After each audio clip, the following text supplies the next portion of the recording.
सभी भक्तों को संध्या का नमस्कार। मंगलवार का व्रत पवन पुत्र हनुमान जी को समर्पित होता है, जो बल, बुद्धि और ज्ञान के सागर हैं। मंगलवार व्रत कथा इस प्रकार है।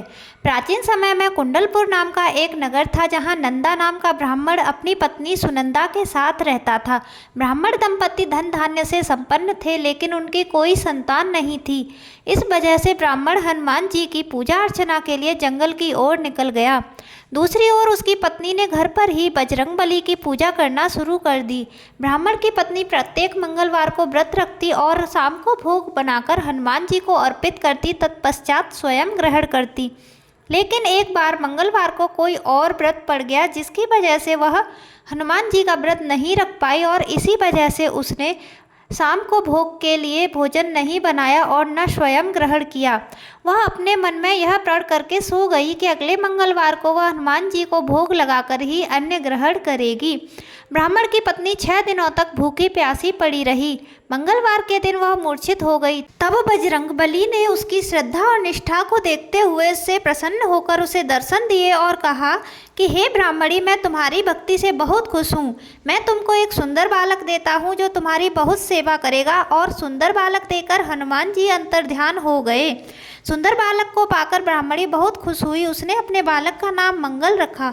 कुछ वक्त बाद जब ब्राह्मण वन से लौटकर आया तो अपने घर में पत्नी को एक सुंदर बालक के साथ देखा, तो उससे पूछा कि यह बालक कौन है। पत्नी ने कहा कि मंगलवार को व्रत करने से हनुमान जी ने प्रसन्न होकर मुझे यह बालक दिया है। पत्नी की बात सुनकर ब्राह्मण संतुष्ट नहीं हुआ और उसने सोचा कि यह उल्टा अपने कर्म को छुपाने के लिए मुझसे बहाना बना रही है। एक दिन ब्राह्मण कुएं से पानी भरने जा रहा था, तो उसकी पत्नी ने कहा कि मंगल को भी अपने साथ ले जाइए।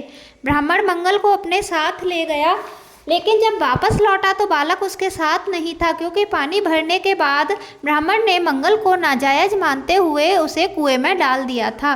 जब पत्नी ने मंगल के बारे में पूछा तो ब्राह्मण के कुछ बोलने से पहले ही पीछे से मंगल मुस्कुराता हुआ घर आ गया। उसको देखकर ब्राह्मण आश्चर्यचकित हो गया। उस रात बजरंगबली ने ब्राह्मण को स्वप्न में दर्शन देते हुए कहा कि यह बालक मेरा बाल रूप है और तेरी पत्नी की भक्ति से प्रसन्न होकर मैंने वरदान में उसे यह बालक दिया है। तुम अपनी पत्नी को उल्टा क्यों कहते हो? यह सुनकर ब्राह्मण बहुत खुश हुआ और ब्राह्मणी दंपति सुखपूर्वक अपना जीवन व्यतीत करने लगे। जो व्यक्ति मंगलवार को व्रत कथा सुनता या पढ़ता है और नियम से व्रत रखता है, हनुमान जी की कृपा से उस पर हमेशा धन धान्य बना रहता है। उसकी सभी मनोकामनाएं पूर्ण होती हैं। जय हनुमान।